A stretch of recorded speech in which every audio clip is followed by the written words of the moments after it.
Assalamualaikum warahmatullahi wabarakatuh. Salam sejahtera bagi kita semua. Alhamdulillah kita masih diberi kesempatan untuk belajar bersama lagi melalui video YouTube bersama kami dari kelompok 4 untuk mata kuliah akuntansi keuangan lanjutan. Di sini kami akan membahas materi dari bab 15 tentang persekutuan yang meliputi pembentukan, operasi, dan juga perubahan keanggotaan. Teman-teman, kami mohon dengan sangat untuk menyimak pemaparan dari materi dari rekan-rekan kami yang beranggotakan. Yang pertama ada Agus Triverawati NIM 004, Intan Rendiza NIM 005, Adelia Oktavia NIM 007, kemudian Raras Ahlul NIM 009, kemudian Novita Wahyuning Tias NPM 010, Novia Safitri NPM 013, dan Diki Riga NPM 047. Dimohon teman-teman untuk menyimak baik-baik materi yang akan disampaikan. Kami sangat menerima sanggahan dan juga pertanyaan melalui kolom komentar. Berikut materi pertama akan dijelaskan oleh rekan saya. Assalamualaikum warahmatullahi wabarakatuh. Saya Intan Rendiza. Di sini saya akan menjelaskan mengenai pengertian persekutuan. Pada KUHP per bab 8 bagian 1 pasal 1618 menyatakan bahwa persekutuan adalah perjanjian antara dua pihak atau lebih yang setuju untuk menginvestasikan sesuatu ke dalam usaha dan laba yang diperolehnya dibagi di antara mereka. Definisi ini dapat dibagi menjadi 3 faktor terpisah, yaitu yang pertama ada gabungan 2 orang atau lebih, kemudian untuk menginvestasikan sesuatu, dan yang ketiga untuk usaha suatu laba. Nah, salah satu contoh bentuk dari persekutuan di Indonesia sendiri ada namanya CV atau persekutuan komoditer, yang merupakan suatu bentuk badan usaha persekutuan yang didirikan oleh seorang atau beberapa orang yang mempercayakan uang atau barangnya kepada seseorang atau beberapa orang yang menjalankan perusahaan dan bertindak sebagai pemimpin untuk mencapai tujuan bersama dengan tingkat keterlibatan yang berbeda-beda di antara anggota. Nah, berdasarkan contoh tadi, ciri-ciri dari CV atau persekutuan antara lain sebagai berikut. Yang pertama ada keanggotaan pada CV itu ada 2 orang, yakni diantaranya anggota pasif dan anggota aktif. Yang kedua, sekutu yang aktif merupakan anggota yang aktif dalam mengelola perusahaan. Yang ketiga, sekutu yang pasif hanyalah anggota yang menanamkan modal saja. Dan juga yang keempat, tanggung jawab pada sekutu aktif itu tidak terbatas, sedangkan tanggung jawab pada sekutu pasif terbatas hanya pada modal yang ditanam saja. Sekarang kita masuk ke karakteristik persekutuan. Sifat utama atau ciri khas dari persekutuan sendiri itu ada 7. Yang pertama ada mutual agency. Mutual agency berarti perwakilan bersama, yang berarti masing-masing sekutu menjadi agen atau wakil dari persekutuan untuk tujuan usaha. Kemudian yang kedua ada limited life atau umurnya terbatas. Persekutuan berlangsung selama individu-individu yang mengadakan persekutuan masih ada dan menghendaki. Kemudian unlimited liability atau tanggung jawab tidak terbatas, yakni tanggung jawab antar anggota tidak terbatas pada jumlah investasi dalam persekutuan. Dan yang keempat ada ownership of an interest in a partnership, yakni kekayaan yang telah disetor ke dalam persekutuan itu sudah bukan lagi milik suatu penyetor, melainkan milik semua sekutu. Kemudian yang kelima ada participant on partnership profit, yakni masing-masing sekutu mempunyai hak di dalam pembagian laba atau rugi persekutuan. Kemudian yang keenam ada right to dispose of a partnership interest, yakni masing-masing sekutu itu mempunyai hak untuk menjual atau memindahkan haknya atas modal dan hak atas laba kepada orang lain, baik kepada anggota sekutu maupun bukan. Kemudian yang terakhir ada mutual liability, yakni semua sekutu bertanggung jawab atas utang persekutuan. Jadi utang persekutuan adalah juga utang seluruh sekutu. Baik, di sini saya Novita Wahyuning. Di sini saya akan menjelaskan mengenai karakteristik utama lain persekutuan. Berikut ini bagian dari KUH Paper dan KUHD yang terkait dengan pembentukan dan operasi persekutuan.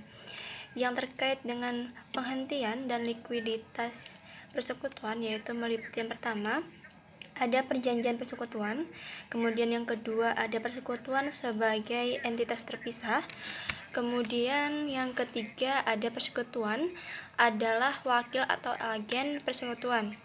Kemudian yang keempat, ada kewajiban sekutu adalah kewajiban bersama. Kemudian yang kelima, ada hak dan kewajiban sekutu. Kemudian yang keenam, ada kepemilikan sekutu yang dapat dialihkan dalam persekutuan. Kemudian yang terakhir, yaitu berhentinya sekutu. Kemudian ada jenis-jenis persekutuan terbatas. Banyak orang yang menilai kemungkinan terjadinya kewajiban personal atas kewajiban persekutuan sebagai kerugian utama bisnis persekutuan. Karena alasan ini kadang orang menjadi sekutu terbatas pada satu dari beberapa bentuk persekutuan terbatas. Persekutuan terbatas atau limit partnership LP adalah bentuk dari beberapa dari persekutuan dengan kewajiban terbatas atau limit liability partnership LLP. Kemudian atau persekutuan terbatas dengan kewajiban terbatas atau limit liability partnership LLP.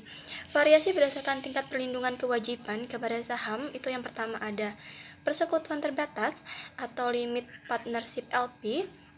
Dalam persekutuan terbatas atau LP terdapat paling sedikit itu satu sekutu, namun satu atau lebih sekutu terbatas. Sekutu umum bertanggung jawab secara personal dan atas kewajiban persekutuan dan memiliki tanggung jawab hanya sampai dengan kontribusi modal tapi tidak memiliki wewenang manajemen. Kemudian yang kedua ada persekutuan dengan kewajiban terbatas atau limit liability partnership LLP.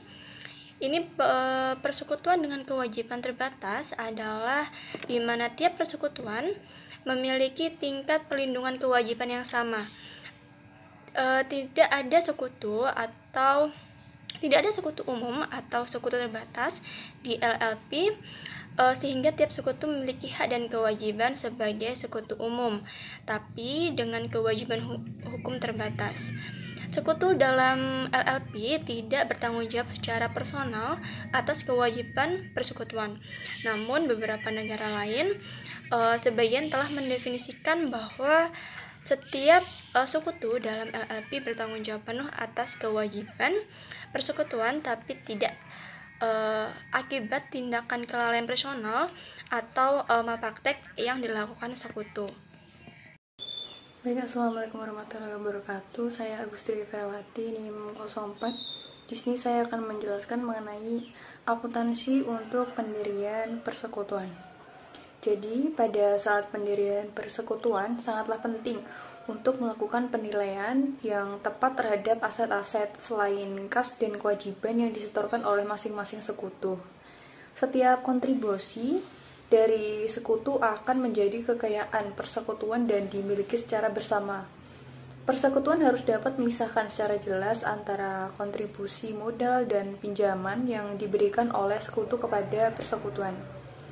Penting juga untuk memisahkan aset berwujud yang dimiliki oleh persekutuan dan aset tertentu yang dimiliki oleh individu sekutu, tapi digunakan oleh persekutuan.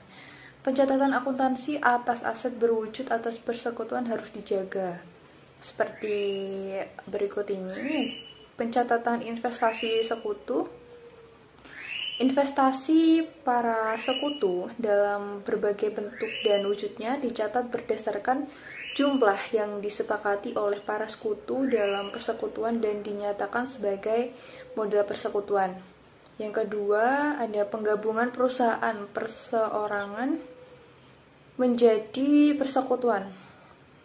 Metode pembentukan persekutuan dibagi menjadi dua, yaitu yang pertama ada meneruskan pembukuan salah seorang sekutu, yang kedua yaitu membentuk pembukuan yang baru. Baik, untuk slide selanjutnya ada ilustrasi akuntansi pendirian persekutuan. Aldi, perusahaan perorangan, telah mengembangkan beberapa peranti lunak untuk berbagai jenis komputer. Berikut adalah saldo dari akun-akun Aldi pada tanggal 31 Desember 20x0 seperti tabel berikut.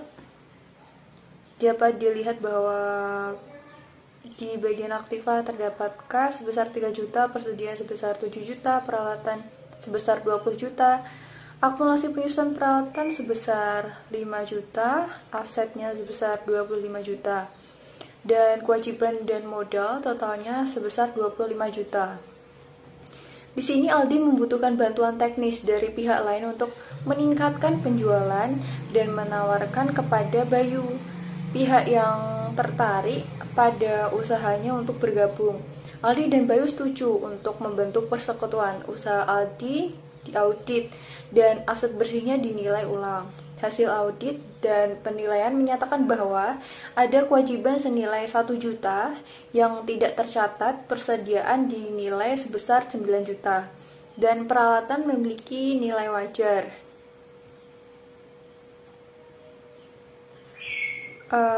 Di sini nilai wajarnya sebesar 19 juta. Aldi dan Bayu menyiapkan dan menandatangani perjanjian persekutuan yang mencakup semua kebijakan operasi yang signifikan. Bayu akan menyetorkan uang tunai sebesar 10 juta untuk sepertiga kepemilikan modal.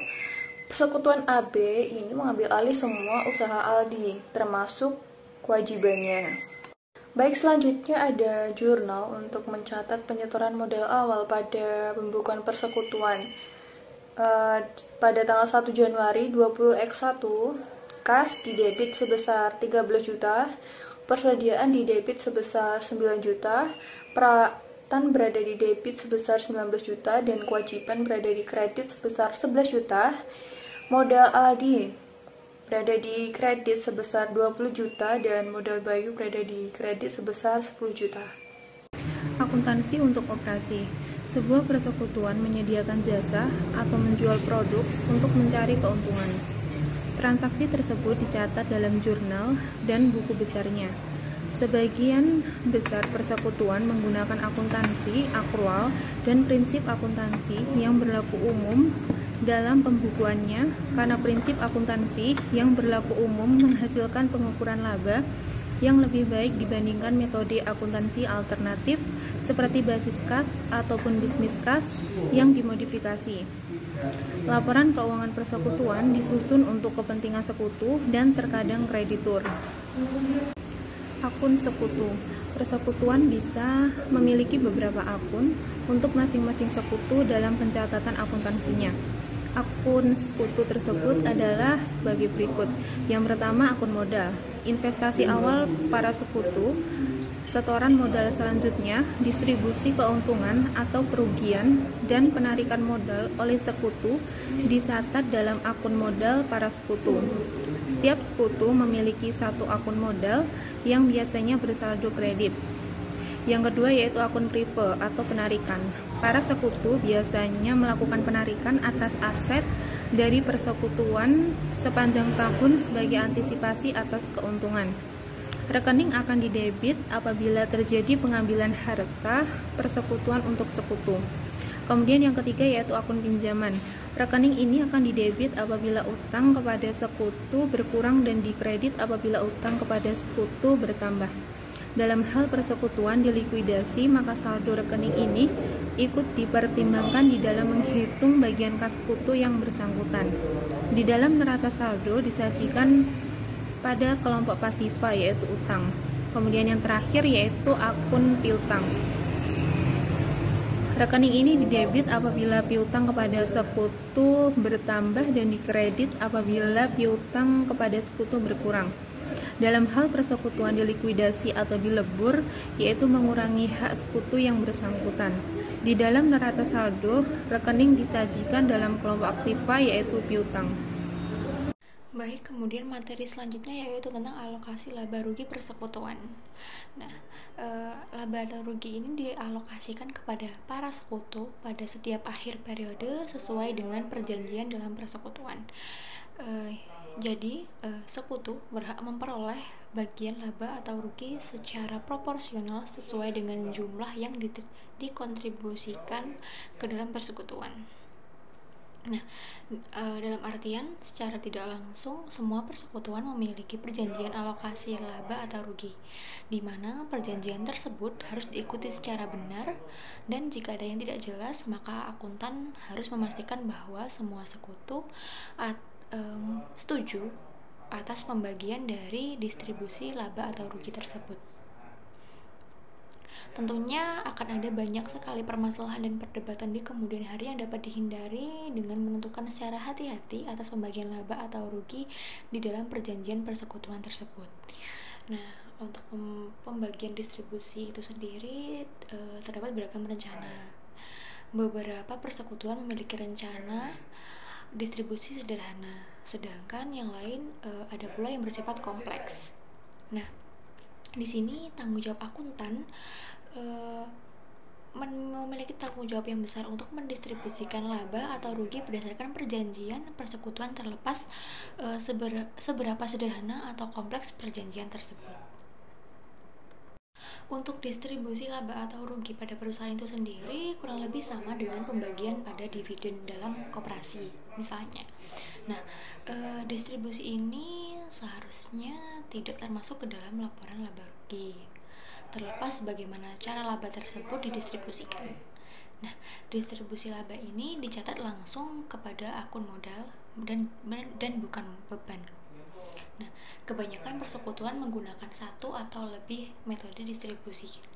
Metode distribusi tersebut antara lain yang pertama metode merata, kemudian metode rasio perjanjian, kemudian rasio modal, keempat ada bunga atas modal yang berdasarkan perjanjian, kemudian keempat gaji atau bonus dengan garis bawah sesuai dengan perjanjian, kemudian bunga atas modal atau bisa disebut juga dengan bonus.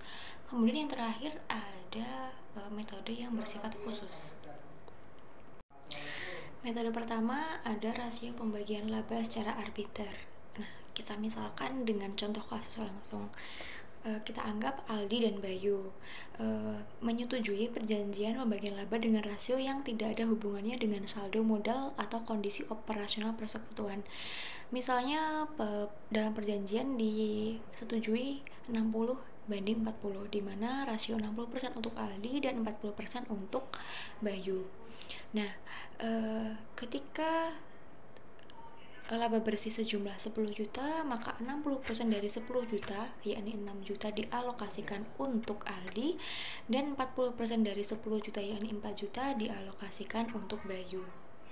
Metode yang kedua yakni atas modal. Nah, jika Aldi dan Bayu setuju mengenakan bunga 15% atas rata-rata tertimbang saldo modal dengan sisa laba yang akan didistribusikan pada rasio 60/40, maka ilustrasi distribusi laba atau rugi seperti pada tabel berikut, di mana laba diketahui sejumlah 10 juta dengan rata-rata modal Aldi 20 juta dan Bayu 8 juta.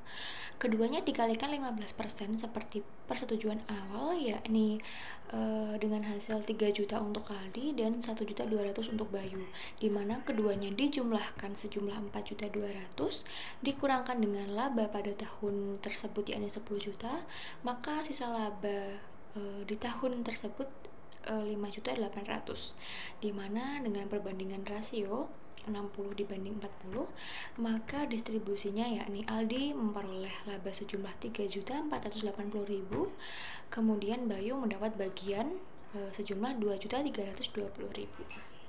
Metode selanjutnya yaitu gaji. Nah, kita asumsikan disetujui bahwa dalam persekutuan tersebut menyatakan bahwa gaji yang harus dibayarkan kepada saudara Aldi sejumlah 2 juta, kemudian kepada Bayu sejumlah 5 juta. Nah, dari kedua gaji tersebut sisanya baru akan dibagikan atau didistribusikan dengan rasio 60/40. Maka pendistribusiannya sesuai dengan tabel, di mana laba 10 juta dikurangkan dengan gaji yang diterima masing-masing yakni sejumlah 2 juta dan 5 juta, kemudian dikurangkan kemudian tersisa 3 juta yang mana dialokasikan dengan rasio 60/40, maka didapatkan hasil pendistribusian untuk Aldi sejumlah 1.800.000, kemudian untuk Bayu sejumlah 1.200.000 rupiah. Metode selanjutnya yakni bonus. Di sini diasumsikan dengan 2 kasus, namun tabel yang disediakan akan dicontohkan untuk kasus yang kedua, di mana kasus kedua ini bonus dihitung sebagai persentase dari laba setelah dikurangi bonus. Untuk pendistribusiannya, yakni bonus yang didapat akan dikurangkan dari laba, kemudian didistribusikan sesuai dengan rasio dalam perjanjian awal, yakni dalam kasus 2 ini Aldi mendapatkan distribusi laba setelah pengurangan dari bonus, yakni sejumlah 5.700 sekian ribu. Kemudian Bayu mendapatkan distribusi laba sejumlah 3.800 sekian. Metode kelima yakni alokasi laba dengan dasar bertahap. Nah, perjanjian persekutuan pada umumnya membuat kombinasi dari beberapa prosedur alokasi yang akan digunakan untuk distribusi laba. Misalnya, perjanjian laba atau rugi persekutuan menyatakan alokasi dengan berikut. Yang pertama, bunga 15% dari rata-rata ketimbang saldo modal. Kemudian yang kedua, misalnya gaji sebesar 2 juta untuk Aldi dan 5 juta untuk Bayu. Kemudian di cara yang ketiga, bonus 10% akan dibayarkan kepada Bayu jika laba persekutuan melebihi 5 juta sebelum dikurangi bonus, gaji, dan bunga atas saldo modal. Kemudian yang keempat ada, jika ada sisa akan dialokasikan 60% untuk Aldi dan 40% untuk Bayu. Terakhir yakni metode alokasi khusus. Nah, beberapa persekutuan dalam mendistribusikan laba memiliki dasar lain. Misalnya, dalam kebanyakan kantor akuntan publik mendistribusikan dengan laba dengan dasar unit persekutuan. Seorang sekutu baru memperoleh sejumlah unit dan tambahan unit yang ditugaskan oleh komite kompensasi dengan cara memperoleh klien baru, menyediakan persekutuan dengan keahlian di industri tertentu, bertugas sebagai managing partner atau menerima berbagai tanggung jawab lainnya. Assalamualaikum warahmatullahi wabarakatuh. Saya Delia Octavian, NPM 1903101007. Di sini saya akan menjelaskan mengenai laporan keuangan persekutuan. Laporan keuangan persekutuan untuk tujuan umum mencakup laporan laba rugi, neraca, laporan modal sekutu, dan laporan arus kas. Laporan modal sekutu adalah satu-satunya laporan yang hanya ada untuk organisasi persekutuan perusahaan baru yang akan dimiliki bersama. Setoran modal tersebut dapat berupa kas, aktiva non-kas, atau bahkan aktiva tidak berwujud seperti kemampuan lebih yang dimiliki oleh seorang sekutu di atas kemampuan sekutu yang lain. Bila aktiva berupa non-kas, maka penilaian besarnya modal harus dengan persetujuan masing-masing sekutu agar mendapatkan nilai yang wajar dan memenuhi prinsip keadilan. Sehingga biasanya digunakan nilai pasarnya yang wajar. Penurunan nilai aktiva juga harus ditetapkan secara bersama. Sekian penjelasan dari saya, akan dilanjutkan oleh rekan saya. Assalamualaikum warahmatullahi wabarakatuh. Di sini saya Diki Rega Ditya Pratama akan melanjutkan presentasi mengenai perubahan keanggotaan. Berhentinya atau pengunduran diri seorang sekutu dari persekutuan menyebabkan pembubaran secara hukum atas persekutuan tersebut. Banyak persekutuan yang tetap melanjutkan operasi bisnisnya, dan ada juga persekutuan yang mungkin saja membeli kepemilikan sekutu yang berhenti pada harga pembelian. Harga pembelian adalah nilai estimasi jika aset dijual pada harga sama dengan atau lebih besar dari nilai likuidasi, atau nilai yang menjadi dasar penjualan seluruh bisnis jika bisnis tetap berjalan tanpa sekutu yang keluar tersebut. Persekutuan diakhiri pada saat tersebut dengan pembayaran seluruh kreditor persekutuan dan pemberhentian bisnis. Sekian yang dapat saya sampaikan. Wassalamualaikum warahmatullahi wabarakatuh. Baik, akhirnya telah usai pemaparan materi dari kelompok kami. Kami sangat mengharapkan apresiasi dari rekan-rekan berupa sanggahan maupun pertanyaan yang dapat disampaikan melalui kolom komentar. Terima kasih atas perhatiannya. Semoga ilmu yang kami bahas tadi, yang kami diskusikan bersama, dapat bermanfaat, dapat dipergunakan dengan baik. Sekian, wassalamualaikum warahmatullahi wabarakatuh. Sampai jumpa di video berikutnya.